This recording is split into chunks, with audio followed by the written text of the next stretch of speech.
Welcome back to another volume of truly disturbing tales from Reddit. Today we're going to be narrating 3 new unsettling stories taken directly from the platform. I encourage you all to sit back, grab a snack, and enjoy these terrifying personal accounts. Now, without any further delay, let's jump right in.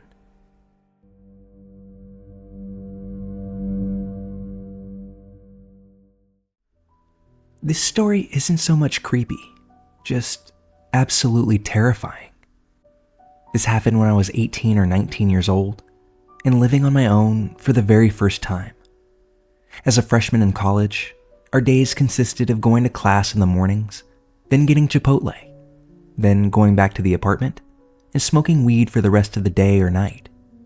Nearly every single day was like that. Actually, no, not nearly. That was exactly what we did every single day. Me and my roommate, let's call him James, had a close friend from high school who would stay with us pretty often.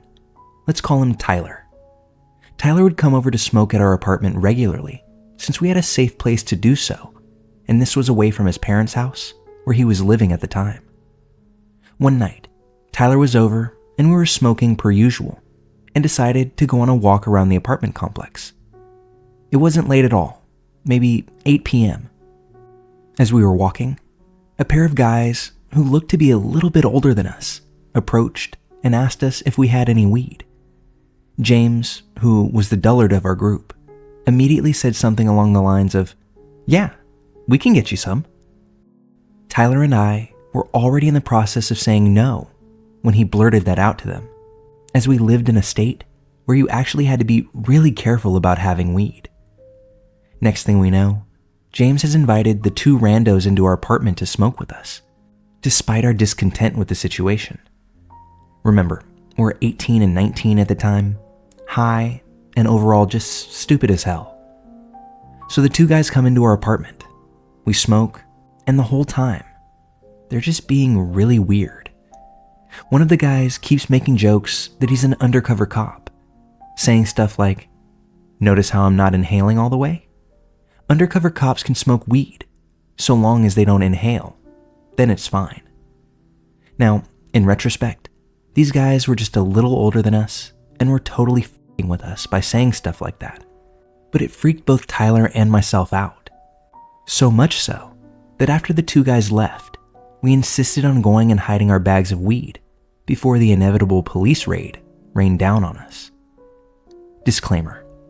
I know we were stupid for actually thinking that they were cops, but we didn't know any better at the time. We were paranoid, and all we could think about was the possibility of getting a misdemeanor weed conviction, which carried a $1,000 fine and 1 year probation. Well, let me just say, those 2 guys do not end up being the creepy part of this encounter. Tyler and I, in a state of weed-induced paranoia, decided to go hide our backpack full of weed in the woods outside of the apartment complex until we could confirm that our apartment would not be raided. By this point, it's probably about 1:30 a.m.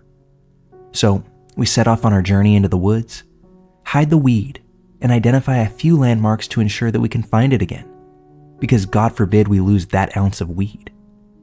We feel a lot better after hiding the evidence and set back off towards the apartment.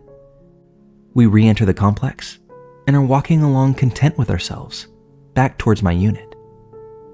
As we're rounding the corner to my building, I hear the swishy sound of athletic pant legs sweeping together, as if somebody's running up behind us.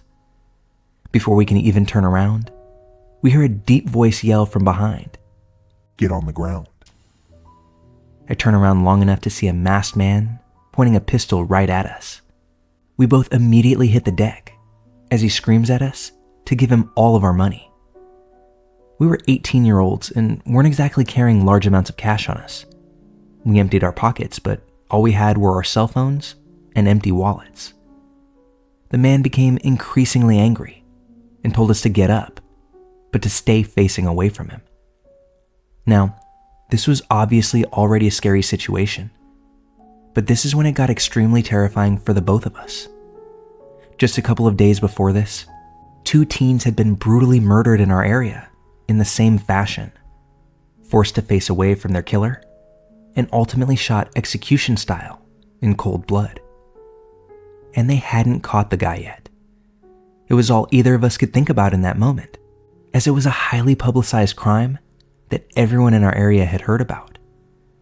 I know I'm totally putting my general location out there right now, but I know people are going to want to know what case I'm referring to. Plus, neither of us live in that area or even that state anymore. So Google Jeffrey Hazelwood murders for more context. The happy ending to our story? The guy proceeds to instruct us to walk. He walks behind us all the way to the exit of the apartment complex. And as we exited, we heard the sound of running again, but this time, away from us. We slowly turn around and realize that he's gone, but we were still so freaked out that we kept walking and called a friend to come pick us up from a nearby Waffle House.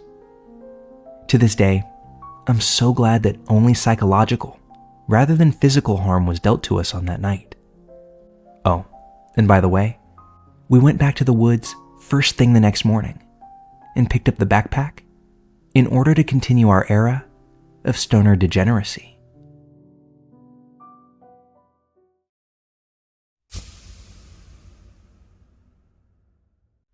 So I, a 23-year-old male, am a broke college student, and I thought I could start a handyman business to make a little money while I'm in school.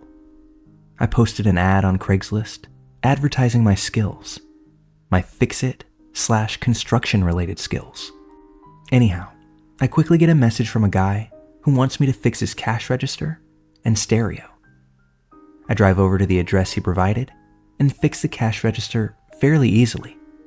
Turned out, it was just a broken spring, so no biggie there. But while I'm in his presence, he wants me to help him to rewind a VHS tape. First red flag there, because who still uses a VCR anyway? But as he explained the situation, it didn't seem like this was going to be a major thing either, because his direct quote was, "I can't see the rewind button." After strolling up to the machine and looking it over for less than 2 seconds, I locate the button that he's needing and press it in. I push the button with 2 back arrows on it, and I'm more than just a little shocked when the video plays on the TV in reverse. It happens to be some guy-on-guy vintage porn. I try not to make the guy feel any kind of way. I figured it was just an accident, and I'm not here to judge anyway. I chatted with the guy for a few minutes and said I would take the stereo home to see if I could fix it. So I got paid for the cash register and left. But the moment I got home, I checked my email and found this message. "Hope you weren't insulted by the film I turned on. I'd forgotten I even had it, as I threw my whole library from our video store away. I really get turned on by large morning wood like that. Anyhow, feel free to come over anytime. I think I can make it worth your while." That message, followed by this one. "I'm really anxious to see you again. Whenever you want to come over, late afternoons or around this time are always good for me. Discreet and $40 for maybe 20 minutes or so of your time." The next message, "I would really like to treat you to a very special skill of mine. No reciprocation, and you won't be sorry." When I didn't respond to any of the previous messages, I get one that simply says, "Interested?" At this point, I wasn't sure what to respond with. Like, I've got to return the stereo too, but I'm not going to even try and fix it. Who knows what I'll find if I even open that thing up. I'm so glad I used my Google Voice number, but I'm very sorry that I had told him where I lived when I first introduced myself. I decided then to park my car far away from my dorm. The dorm itself is a converted motel. I told my girlfriend about what was going on. She just thought it was funny and said, "Now you know why I don't like going outside at night." After devising a plan, I drove over to his house early in the morning, dropped off the stereo without any contact, and sprinted back to my car before hightailing it out of there. Once far, far away from his spot, I responded to his messages with this. "Hi, My bad. I wasn't aware of what you were getting at with your previous question. However, I'm going to stick with the services I posted in the ad and nothing further. I return the radio to your garage, and I don't wish to do any further business with you. Best of luck to you in all of your pursuits. While I effectively ended any business relationship with my actions and message, I still get the odd message every now and again from a random number that says, "Are you ready to hang out yet?" While I can't be sure, I know it's him. And no, definitely not ready to hang out, bro.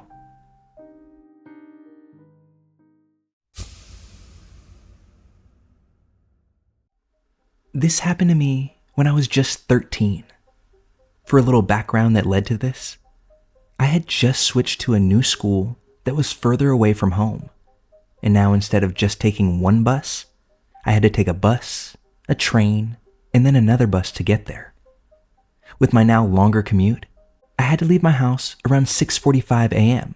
if I wanted to get to first period at 8:30 a.m. For the most part, I was never worried about safety since public transit was busy in the morning. As I got off the train, I had to cross a big bridge in order to reach the area with the different bus routes.